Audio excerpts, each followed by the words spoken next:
All right, Ron sent me this wonderful article from MarketWatch that's dated 2013, which I'm going to read to you. Actually, it's fantastic. It's Social Security is part of your portfolio. I could not agree more with the assessment. Ron says, have you done a video to how to calculate the value of Social Security and pension income as part of your portfolio allocation? I know you've said in the past that pension money and Social Security should be considered part of your bond allocation. And then he says, by the way, my advice is really helpful. He drew down some of his supplemental TIA to start the annuity to you. Okay, good. So that's fantastic, Ron. I appreciate it. So thanks for the link. This is fantastic, man. This goes back from Andrea Coombs. Man, that name, man, maybe I read this in 2013. The name sounds awful familiar to me. From MarketWatch 2013. Social Security is part of your portfolio. Let's just read this. It's critical. You may be counting on Social Security, but if you're not counting Social Security as part of your overall investment allocation, you may be missing out on bigger gains in your portfolio. Some financial advisors say retirement investors should consider the value of their benefits as a piece of their fixed income investments. Generally, adopting that strategy would mean shifting a big portion of your investable assets out of bonds and into stocks. For example, if you got $300,000 worth of Social Security benefits, a $700,000 investment portfolio, then your total portfolio is worth $1 million.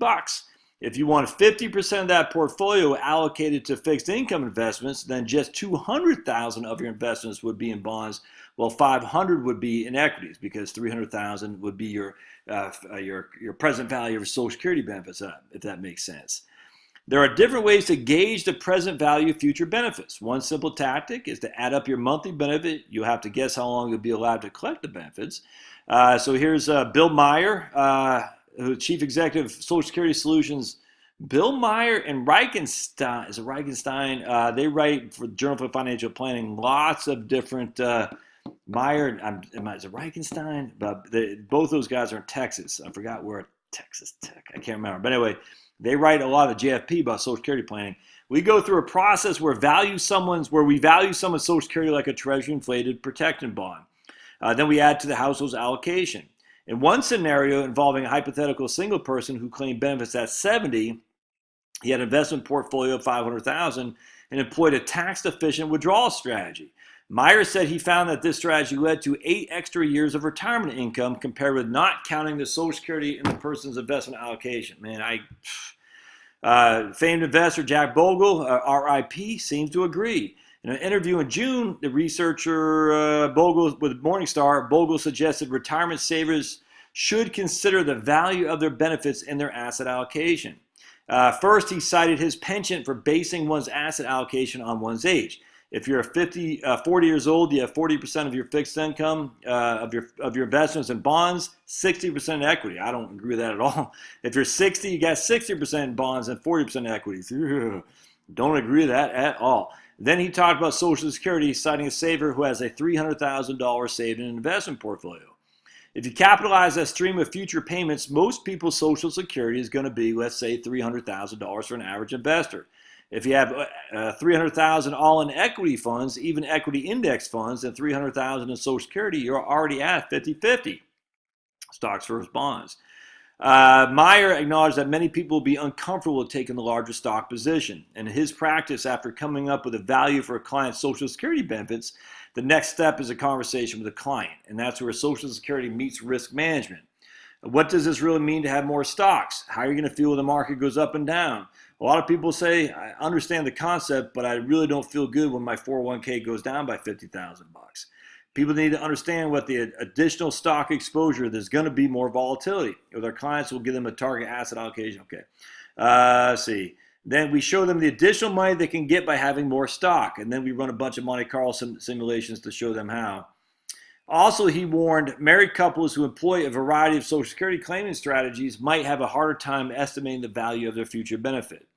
Here's Bob Klein, a CFP in Newport Beach, California, who disagrees. I advocate including Social Security benefits in a net worth statement, but I don't necessarily go so far as to include it in a traditional investment allocation.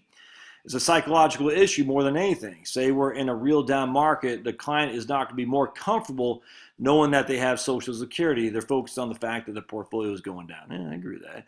You're not looking at the assets per se. You're looking at the income and how income is allocated. Yeah, I don't have any qualm with that. All right. It's important to recognize that Social Security does have value to it, and include that present value, whatever it is, in a financial statement, but don't include it in the traditional investment allocation format. I don't agree with that. Here we got another Paul Merriman. There he is, my man Paul Merriman. I was just talking about him a couple times the last couple days because I listened to his being interviewed on the Med Favor show. Counting Social Security as part of your investment allocation and thus tilting your investments more towards stocks puts your portfolio at too much risk, says our man Paul. He still agrees with what he wrote then in 2009. In a serious bear market, that heavy equity allocation could wipe out your portfolio's ability to keep generating the income you need for retirement. Okay. Yeah, you still have your Social Security, but you might not have much else. But don't forget, Paul also said that you need $1 million or more to retire. So, I think you should use Social Security as part of your investment allocation without question. It's a bond. Social Security is a bond. Does that mean then you say, okay, I'm going to go 100% stocks, the remaining? Not necessarily, but if you look at it as a bond that never goes away, and that's literally what bonds do. They stay there into maturity unless they go kaput. And if they're government bonds, they don't. But Josh, I'm not getting any money back when it matures. Yeah, because you're dead. When Social Security matures, you're dead. That's how it works. So a bond is like an immediate annuity, and that should be viewed as part of your overall investment allocation. That doesn't mean you go hell's bells and go 100% stocks, but does say, you know something, I know for a fact I'm getting this $25,000 a year off my Social Security. I know that for a fact. Thus, if it's $300,000 and I have in the Social Security as my net present value, and I get a $500,000 portfolio, I could probably go 350 or so stocks to bonds. So I have stocks, bonds, and Social Security. It's not a bad move, man. Anyway, good email, Ron. Appreciate the link. That's a fantastic article. Let's see if do they let people comment on here? I'm just curious. I wonder if I commented because I don't see any comments. So they probably don't let people comment. Not too bad. All right. We'll see you next time. Thanks now.